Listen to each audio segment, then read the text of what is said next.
क्या आप जानते हैं कि गिरगिट अपना रंग कैसे बदलता है?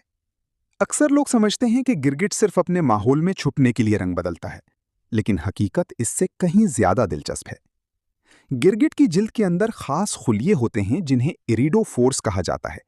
इनके अंदर नन्हे नन्हे क्रिस्टल मौजूद होते हैं। जब ये क्रिस्टल करीब आते हैं तो रोशनी एक खास अंदाज में मुनकिस होती है और गिरगिट सब्ज या नीला नजर आता है।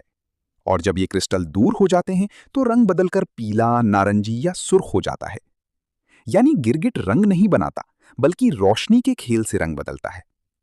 लेकिन सवाल यह है कि वो ऐसा क्यों करता है।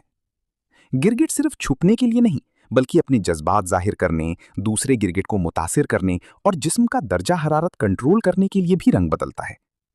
मसलन गुस्से में उसका रंग गहरा हो जाता है, जबकि सुकून में हल्का और खूबसूरत नजर आता है।